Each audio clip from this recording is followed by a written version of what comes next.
Welcome along to Elite 6. You're with Danny DeHeck, another Elite 6 member interview. Today's interview is with Vanessa Skilton, who is a travel advisor. I'll be asking her 12 random questions. Welcome along, Vanessa. How are you doing today? Oh, very well, thanks, Danny. How about yourself? I'm doing just dandy, as they say. Right, straight into it. Question number 1. What is the craziest thing you have ever done? Well, I have to say the craziest thing, which is very, very recent, I decided to hold a tarantula for the first time in my life. Oh my goodness. And I have an absolute fear of spiders. So I did that in Cambodia. Wow, how long ago was that? About 2 weeks ago now. Yes. Oh, yeah, that's thrilling. I did see a photo coming flying through on your Facebook, so well done. You'll have to post that later. Yeah, creepy things. Anyway, it's put me off my food now. Anyway. What is one thing you will never do again? What is one thing I would never do again? Oh gosh. I don't have many things that I wouldn't do again, I don't think. No, not off the top of my head. No, I can't. No, I wouldn't be able to answer that. If I'd jumped out of an aeroplane and didn't like it, I wouldn't do it again. But no. Yeah, that would be a bit of a sad affair. All right, and just bear in mind these questions are totally random, and even I don't know which I'm about to ask. That's right. That's all part of the impromptu part.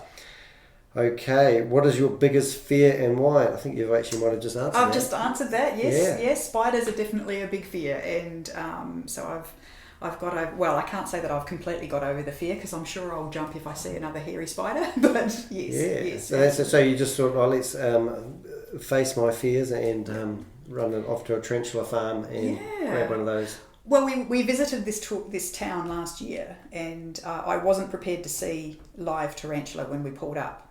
So I was absolutely petrified and didn't want to get off the bus. But I knew we were going to do it this year. And I decided in the back of my mind that I needed to try and overcome the fear. And I did. Jumped off the bus and patted one first and then decided to put one on me. So, yeah, I know. Apparently I have to eat one next year, but I don't think I will. Oh, really? Yes. Because when I've travelled, often you'll find them, they roast a whole lot of insects and the whole lot 9 yards, and as you're walking around the markets, you find lots of animals. Just eat them, yes. Yeah. I had crickets and I had moth larvae. I ate those this year. Right. Yeah, but I'm not sure about spiders. Yeah, no. I think that the secret is you just deep fry them and they all taste like deep fry. That's right, they're just crunchy. Yeah. I think I saw somebody eat a hoo-hoo grub once and that was pretty gross. Yeah. All right, what more are you wanting in your business right now? Personally, I need to be able to market better. So, and obviously from marketing, hopefully I'll get more clients. So that's the one thing I need to learn more about social marketing and social media. That's the biggest thing that I need to do and get out of my business. So. And what sort of niche are you in with your business? Like what? Are you booking domestic flights? Was it all third world countries? Or? Mostly international would be my main clients at the moment. Now that I've hosted a couple of tours to Cambodia, Laos and Vietnam, I'm actually going to start focusing on the Asia area and actually trying to organise tours to go there to learn about the countries that we forget about, I think, because, after the war, people think the war is over, but to those countries they're not. There's a lot of things that they still deal with over there in regard to the Vietnam War. Yeah, I absolutely love Vietnam. My fear with Vietnam was it would have been too commercialised and too tourism, and it wasn't. It was, and I didn't really get off the beaten track. Yeah. So I can only imagine it gets better the more places, The more remote places, yeah, absolutely. Yeah. Oh, I was going to ask you the same question again. Question 5. What was your first job? Oh, my first job. Gosh, I worked in a couple of milk bars because that's in Australia, the equivalent of a dairy over here for my uncles. My official first job was a PA at a university. Wow. Yeah. What's your favourite milkshake? Vanilla with lots of ice cream in it. I remember those. You just get them so well made that you could tip them upside down and they wouldn't move. That's right, exactly. Yeah. You had to really suck it through the straw. Yeah, and the small straw, you'd have no show. All right. What is your proudest accomplishment? My business, actually. My becoming self-employed as a travel advisor. I worked a long time to try and get to where I am. I wanted to learn. I've been in the travel industry for 20 years, and I wanted to know a little bit about each different part of travel before I got to be an advisor. So I worked wholesale, I worked in a call centre, I worked for Airpoints, I worked for corporate as well. So yeah, just building up my knowledge to be able to become self-employed. Yeah, that sounds like a fun job actually. Some days. I absolutely love to travel. It's just one of my passions. You know? I've been to 35 countries or more now, and people ask me what my favourite is, and it's always a big pause. Oh, absolutely. And I said, they're all different, really. Yeah, they all offer something completely different, don't they? Yeah. Japan was probably the most freakiest one because I couldn't read the writing. So you'd go into a restaurant and you'd be trying to figure out what to order, and I just couldn't read. Being dyslexic and trying to read Japanese is just really not a good combination. It didn't work. All right, here you go. Think music. I said, what song would you say best sums you up? The first thing that came to my mind was "Eye of the Tiger." I'm not sure whether that's a good thing or not. Yeah, the beat in that's really good. cool. Yeah, exactly. Yeah. I try and take everything as it comes. Yeah. You know, you just, you know, going, and I think travelling as well, you know, going to places like Cambodia, Laos, you see what other people don't have. And, you know, there's no excuse not to do something, you know, about your life or, you know, when you see something like that. So, yeah. Every time I come back from a third world country, I just think that we're so fortunate in New Zealand. We can come up with a business idea, implement it, and do it. Yeah. You know, and we can do it on little money as well. Yeah, absolutely. Yeah. And so let's not get started on we could spend hours This talking. interview will be about me, not you. Okay, then here's a good one then. For somebody who is self-employed, it's often quite hard. But what motivates you to get up in the morning? My dog. My dog motivates me to get out of bed. Look, honestly, because I have to send people to all sorts of places, making sure that they get what they need. You know, I honestly think my focus is always my client. You know, I don't think of, while it is my business, I always think, you know, I need to make my clients happy, and that's ultimately what I do. I try to do that. Yeah.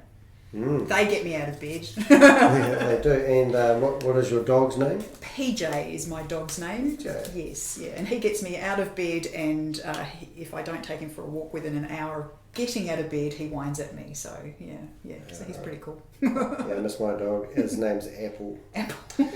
Yeah, Apple iDog. Oh, that's awesome. He doesn't know it's a bad name. It's a good name. Okay, good one. What makes you laugh the most? I would actually like to rephrase this question to when was the last time you had a belly laugh? A belly laugh? Oh my gosh. Yesterday, actually, I met up with, I don't know whether I should be saying his name, but I met up with one of the guys that I used to work with at Airpoints. He now works for Emirates, so he's a very good contact to have. And he was telling me about an incident at work that he was carrying scissors around, and he was just completely frantic and off his feet, you know, doing lots of stuff. And then apparently someone knocked on the door, and he walked to the door with these scissors in his hand. And so apparently there was a delivery guy there, so he put the scissors away. But he makes me laugh all the time. He might be run off his feet and absolutely crazy busy, but he always has a good laugh and a joke, which is really cool. Chucky's back. Yeah, exactly. Okay, let's see. I'm just reading this question, dyslexia. Danny here. What's the story of how you got to where you are and where you want to go? No, I think I'll say that. What's the story of how you got to where you are? Yeah. I guess that is a combination of quite a few things. I've had a few of my own little businesses along the way. So just learning I was a photographer, so learning my value for photography, learning to be a business person, so that sort of set me up to think business-wise. The 20 years of the travel industry has, obviously given me the knowledge of the airline industry, because I worked for Air New Zealand for the majority of that time. So understanding how that worked.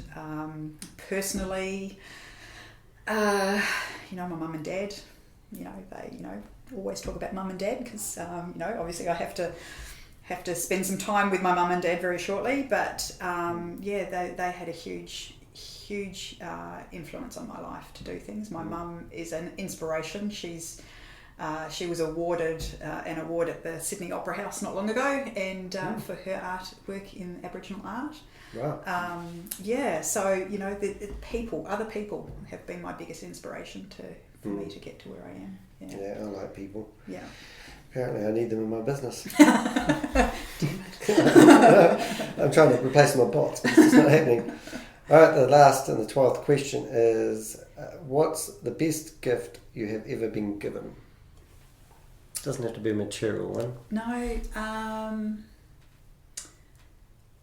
my acceptance of people. I think, growing up, and I do have an Aboriginal history, I wonder what that didgeridoo was doing in the I corner.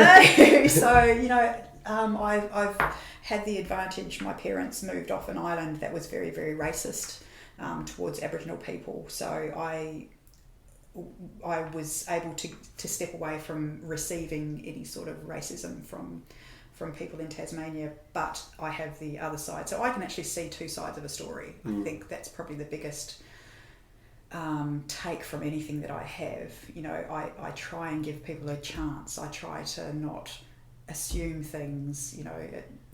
You just can't judge a book by its cover, so that sort of thing. So I think just giving people an opportunity, I think the biggest gift is just accepting people for who they are, and just listening to their stories and being there for them as well, as much as anything. Yeah. Culture. I just remember when the first time I went to Australia, I come back and with a boomerang, as you do, went down to the park to show my nephew how to. I bought it for him. Yeah. And I went down to the park to show him how to throw it. Yeah. And I did a real good job of throwing it. So good it landed in the tree and never came back. No, and he went back looking for it for days, but it never fell down. So yeah, can you throw a boomerang? I think I did when I was younger, but in Tasmania they don't have boomerangs. Right.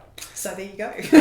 Well, thanks for coming along today. So that's Vanessa Skilton, and if you go to elite6.co.nz and search for Vanessa, you'll find her, and also it'll be in the notes of the podcast today.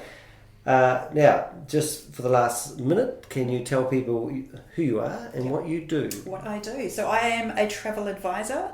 I am able to assist people with their travel needs. Now, whether that is flights, accommodation, tours, cruises, anything, visas, passport information, I can help to a degree. But just assisting people with any sort of travel, whether it's just a transfer at the airport or whether it's a full-on 60-day or around the world cruise, I can help. Sounds wonderful. Thanks for joining us, and that's Elite 6, and that's another interview with a member of Elite 6. Thanks for joining.